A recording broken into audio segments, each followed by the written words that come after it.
Ayan, hello po, magandang gabi, magandang umaga. Nasaan panig man tayo ng mundo, ha? Ayan. Sana po ay nasa maayos kayo. Bakit nag-clash yung baraha? O, kita niyo, ayun. Okay na. Ayan, isa pang balasa. Ayan, okay na, ang smooth. Okay, cleanse lang natin. Ayan, ano po kaya, kaninong reading itong ating makukuha ngayong gabi, ha? Ayan, medyo binibigay tayo ng gising. Masarap na naman tayo ng tulog, ano? Oops. Ayan, kita nyo naman, nag-flip agad. So, meron tayo ditong The Hermit. Okay. Yan pa nga natin.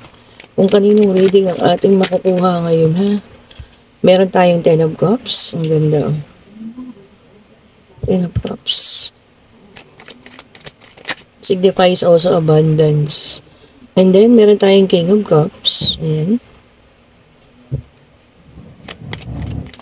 Ayan. And then, meron tayong Ace of Wands. Okay. Page of Pentacles.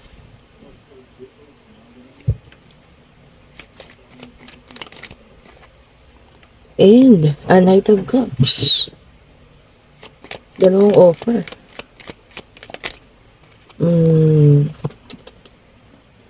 Seven of Swords. Oops. Ayun na. Yung pinaka-last na tumalon. Excuse me po, ha. Medyo may ubo-ubo pa rin tayo onte. Ayan. Meron tayo ditong Nine of Pentacles. Okay po. So, dito, ha. Meron taong nakatahimik lang. Dati may nagkarelasyon. Ayan po, ha. Nakuha yata ito sa mga pangako. Ayan, pangako ng kasal, pagpapamilya. Ayan. Maaari ito ay isang King of Cups. Ayan, may pagka-emotional din, ha. Marami, inalok, pangako, ganyan. Kaya lang nagresulta sa ng pain na nararamdaman, Ayan, itong ating, Nine of Pentacles. No gender specification, ha. Pwedeng babae, pwedeng lalaki. Ayan, So, nakita ko dito, meron isang relasyon, ayan, na maaaring nagtapos. Ayan po, ha. Kaya lang kasi ang problema dito, meron malaking involved na, ayan, kasi parang may kaya ang isa sa kanila, pwedeng yung lalaki, pwedeng yung babae, ha. Ginamit yung pag-ibig para makakuha ng, let's say, kaperahan, ayan. Okay po. Nakadulot ito. Nakakadulot. Pero mo, nakuhaan ka na ng pera, hindi mo pa alam kung minahal ka ng totoo, no? Siguro parang yun yung question sa isip niya. Minahal ba ako ng taong ito? Ng tunay? Oh, di ba? Yung mga salita, magaling magsalita, Mamahalin ka ng lubos, ganyan. Ikaw naman, siya sige. Padala, pera, ganito, Magpapatayin na tayo ng bahay. Siguro mga ganyan yung sinabi, Pang-umpisa natin para sa ating pagpapamilya. Ang kaso nung nakuha na yung pera, nag-iba na. Hindi lang po ito basta pera na masasabi natin mga, libo lang. Patingin ko rito, mga daang libo to eh. Ayan. Ito na naman tayo sa ganitong situation, ha. Okay po. Yun sinasabi ko, kilalanin mabuti ang tao kung mamahalin ninyo. Sabi ko niya sa inyo, pag may involved na pera, especially kung sobrang laki na, ay naku, magduda na po tayo, ha. Hindi na karapat dapat bigyan ng pansin, mga ganun. Parang, lalo na kung 100,000 na, So, ginamit ka lang, yung nagkakwartahan, ayan. Pero ang payo ng baraha sa iyo, ayan. Ace of Wands is a new beginning. Mag-umpisa na lang ulit, ayan.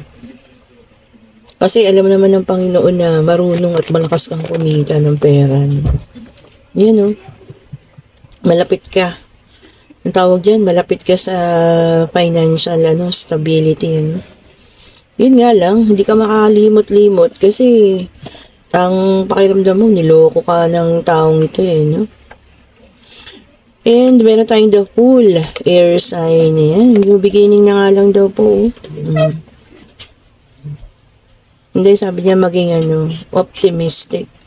At sa susunod daw po, wag maging bulag sa pag-ibig. Diba? Tama naman. Ay, nako. Hindi po natitest ang pag-ibig sa financial. And then, meron tayong the Hangman, water sign. Ayan. Sabi rito, letting go. Ano pa nga ba? Alam namang pilitin mo pa. Diba? Kasi nanlamig na, nakuha na yung pera O, diba? Wala ka nang magagawa doon kasi nandoon na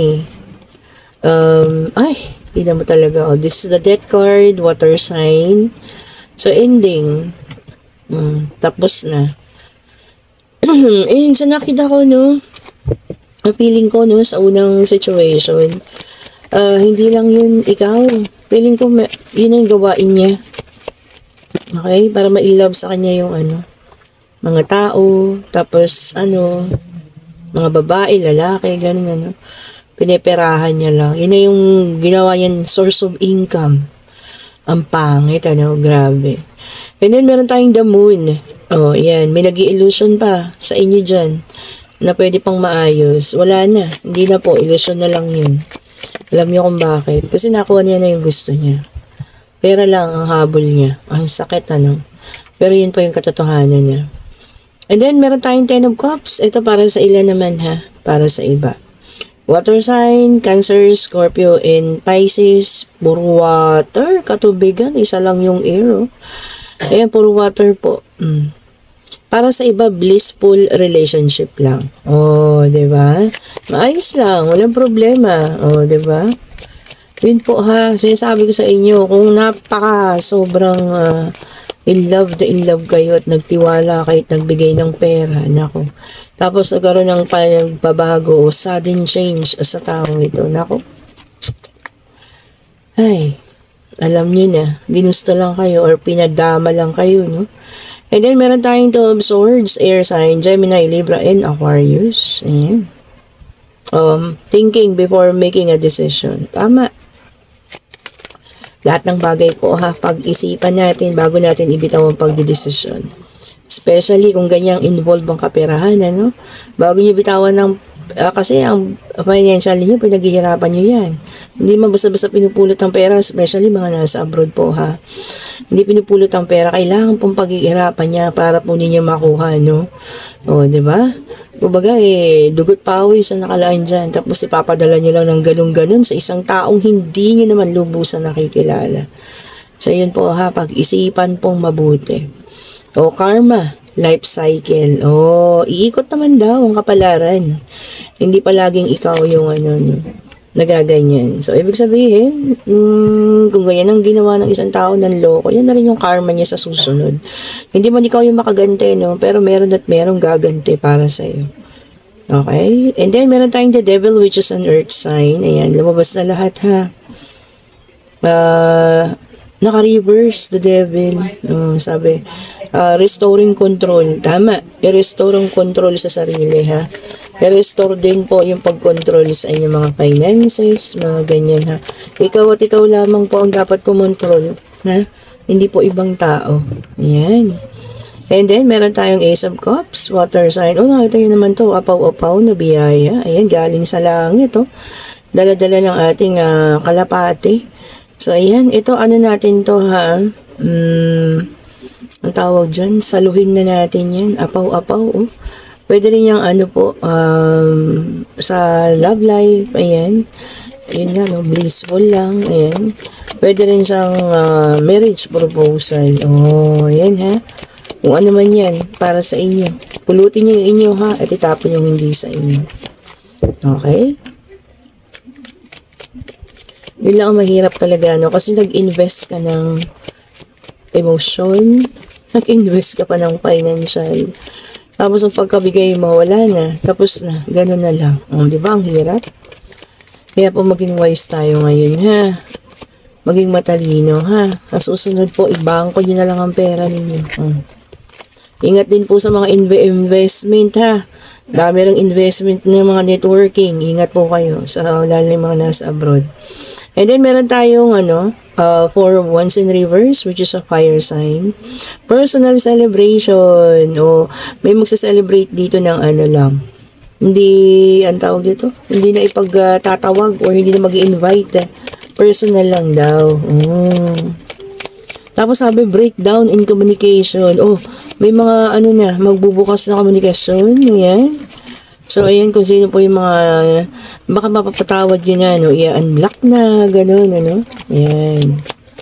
Yung mga nakagawa sa inyo ng kasalanan, Pero kung hihingi ulit ng pera na kung wag na po, panatili nyo na lang na nakablock yung mga iyan.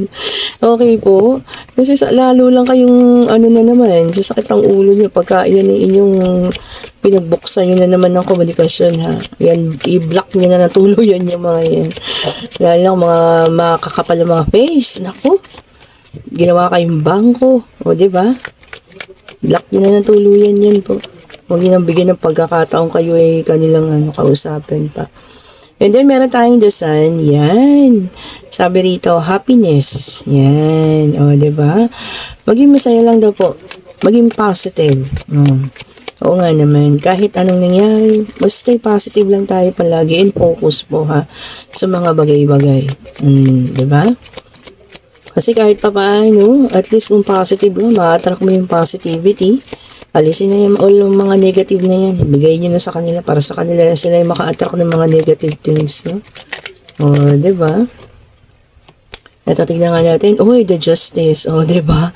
Tama-tama. Diba? So, lahat talaga ng ginagawa natin sa mundong ibabaw, may kapalit. Sabi nga nila, no? Kung maganda ginawa mo, mapupunta sa yung karma is good. Kung hindi naman, syempre, alam mo na yun, diba? And then, meron tayong the chariot in reverse, which is a water sign. Ayan, naka-reverse yung chariot. Sabi rito, self-discipline. Oo, tama. Disiplinahin natin yung ating mga sarili, ha? Lalo na kung ang tawag dito, nagkakaroon tayo ng mga agam-agam. Ayan, pagdududa. Okay po. So, yan. Unahin na lang natin i-discipline yung ating sarili. Diba? Lalo na sa mga ganitong bagay. Yan. Bago tayo magbitaw ng kahit anong desisyon. Ayun. Pag-isipang mabuti. Self-discipline rin yun. Diba? And then, meron tayong the Knight of Wands. Ayan. Fire sign. Yung iba sa inyo magkakaroon ng inspiration. Uy! Panibagong inspirasyon. Ano ba ito? Diba? Panibagong tao ba ito? May goal na gustong maabot. Ayan. Kung ano man yung inspirasyon na yan, ha? Na maaaring gusto niyong maabot sa ngayon. And then, meron tayo ditong Queen of Cups, water sign. Ayan. Yung iba naman, magiging stable na yung mga relasyon. Baka yung mga on the rocks dyan, magiging na raw, stable ang mga relasyon ninyo, ha. Mas okay naman po yun, mag-give and take. Especially yung mga nasa LDR. Ang hirap ng LDR, kaya mahirap ang LDR. Kasi maraming tukso dyan.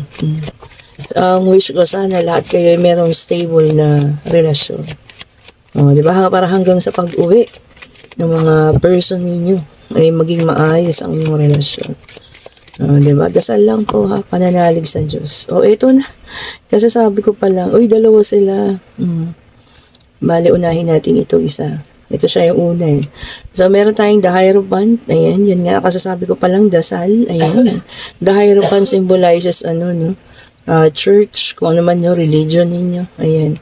Yun nga po, maniwala, magtiwala. At laging kumapit sa Panginoon, ha. Para lahat ng ating nararanasan sa buhay ay ating mapagtagumpayan. And then, meron tayong Ten of Wands. Ayan, which is a fire sign. Ayan. hard work. Tama. O, di ba? Pati yung sa last. Lahat po ay pinaghihirapan natin. Lahat ng bagay na yan. So, kung ibibigay nyo lamang sa isang tao, nirelate ko pa rin sa una, no? Kasi parang related pa rin siya. So, kung ibibigay nyo lamang para sa isang tao, no, mahirap po. Unahin natin yung sarili natin, ha? Oo, syempre, totoo, no, pag nagmahal, lalo na yung mga tao, mga emotional, which is, ito sasabihin ko sa inyo, talagang ang pinaka-emotional is water sign. Pisces, Scorpio, ayan ha, ayan, kayo talaga, yung mga Pisces, Scorpio, and Cancer, mga emotional na tao, ayan, kapag ka na in love kayo, todo yan. Oh. Parang kapag kayo'y na in love, nawawala tayo sa tinatawagan natin na alignment. Kahit hindi na tama, parang sige, okay na lang, ibibigay ko. Ganun. O, diba? So, sana, pagka kayo ay nagka-roll ulit ng panibagong pag-ibig, kung kayo man yung nasa una, na talagang pera lang yung kinuha sa inyo, no? At hindi kayo binigyan ng tunay na pag-ibig. Sana sa susunod po, kilalanin bago magtiwala. Alamin muna, ayan. At higit sa lahat po, huwag kayong magbigay ng ganun kahalaking halagang pera, ha? Okay po. Ang tunay na pag-ibig, hindi nagka-involve ang sobrang laking pera. Unless parehas kayong dalawa na ganun kayo, no? Talagang yung give and take kayo. Kung bibigyan mo siya ng 100,000, bibigyan kanya ng 200,000, di ba? Parang ganun. Yan, okay lang yan. Pero kung ikaw lang yung nagbibigay, nako, ngayon pa lang po sinasabi ko na sa inyo, bumitaw na kayo, ha? Okay po. Lalo na kung mga nasa 50,000 pa lang yung naibibigay ninyo. O kahit nga 10,000 pa lang bumitaw na po kayo, ha. Bakit nyo kailangan magbigay ng ganyang kalaking halaga? Unang-una, hindi pa kayo kasal, lalo na kung hindi kayo kasal, diba? Kawawa po ba kayo sa bandang huli? And ngayon, ito na ang ating yes and no card. Ayan, pwede na magtanong, pag-ibig, financial, love life, pangyayari, kung ano man ang gusto nyo malaman, ha. Answerable by yes or no. Ayan po. Pwede na kayo magtanong. Ayan. Tanongin nyo na po. Divine Universe, ibigay nyo sa amin ang kasagutan sa kanilang mga katanungan. Ay, tignan nga natin. Ano ba ito? Isa lang ang hiningi natin pero dalawa. Sige, ulitin natin, ha. Contrast pa. Divine Universe, huwag naman contrast. Isa lang po, ha. Isa lang po ang inyong ibigay. Isang kasagutan lang po. Isang kasagutan lang po ang aming hinihingi. Hinantay, no? Ayan. At sa gusto po ng private reading, pwede na kayo magpabook sa akin, ha?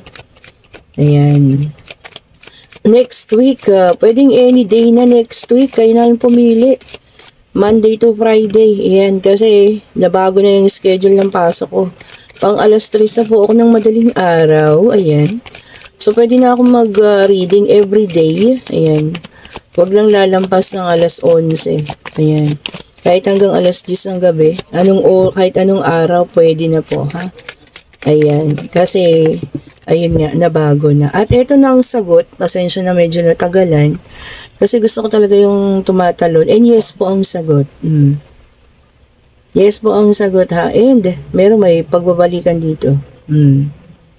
Ayan. So, ayun po, ha. Kung tinanong ninyo kung magbabalik ang isang tao sa buhay nyo, yes ang sagot. Maaring ito po ay tao sa nakaraan, ha. Kasi, tingnan nyo, sinauna. Maaring ko contact, makipag-usap na. Ayan. Sabi, Okay po kayo, nasa sa inyo kung gusto niyo siyang kausapin or hindi po, ha. Kayo pa rin po yung magde-decision. Okay po, and syempre kung gusto niyo ng ating mga bracelet, ayan. Ito ang ating combination. Ito ang tiger eye, ayan. Ito ang ating mga rose quartz, ang ating aventurine para sa pag-ibig din yan, And soon, meron na po tayong carnelian, ha. Ayan, nagpapakuha ako ng carnelian. Dami nagtatanong kasi. Ang carnelian pala is, pag meron ka ng isang taong gustong pabalikin, ayan, doon mo siya hihingin sa carnelian. So, soon po ha. Ayaw ko kung bukas makakakuha na, no? Ayan, carnelian is kulay orange yun. And then, ito ang ating citrine. Ayan po, citrine mantra. At ito ang ating mga citrine original. Ayan po, with piyaw. Ayan. And ito yung ating tiger eye. At ito para sa pag-ibig din, ang tawag dito, rose quartz. Ayan. Ang amethyst, napaka-powerful. At syempre, ang mga black tourmaline. Ayan po ha. With evil eye and luminous. Ayan ha, soon po ang ating carnelian. And, isa pang nakakatawa doon sa carnelian, ano daw, drives the sexuality, sexual, basta ganun. Parang ganun po. Ayan, pero isa sa pinaka, ano niya, attracts positive, ano nga, sa love, ayan. Especially kung meron kayong talagang gustong-gustong tao, no? Ibubulong daw lang daw po everyday. Oh, ayan, alam ko naman yung iba sa inyo, meron pa rin ano, naku, kaya talaga pag kukurutin ko yung mga singit niyo dyan, oh, diba? Meron pa rin kayong mga taong hinihingi at hinihiling na sana magbalik. Oh, wag niyo kung mag-comment kayo dyan. Sabi ganun, no? Sige po, thank you so much po for watching. Ayan. And kung nagugustuhan niyo ang ating reading pa, like, subscribe, and hit the notification bell para lagi kayong updated sa mga bagong videos na nire-release natin. And 8,000 plus subscriber. Ang dami, no? Ayun na naman. Sana malapit na tayo ulit mag 9,000 by February. Alam ko magna 9,000 na tayo. Hinulaan ko na yan. O, diba? And by month of March, 10,000 na yan. Saktong-sakto yun. Kasi birthday celebration natin yan, ha. O, ayan. Sinabi ko na po, ha. Ang birthday ko is March. Ayan. Bahala na kayong humula ng date. O, ayan. Para sa 5 mananalo ng ating evil eye set po. Ayan. Ako mismo yung kukontak sa inyo, ha? Ayan, mag-comment-comment na kayo po dito sa link natin. And kung gusto nyo nga ng ating mga bracelet, ng ating mga charms, i-click nyo lang yung link. Nandiyan na po sa ating comment section. Thank you po. Bye-bye po sa lahat and happy Thursday po. Bye-bye po sa inyo.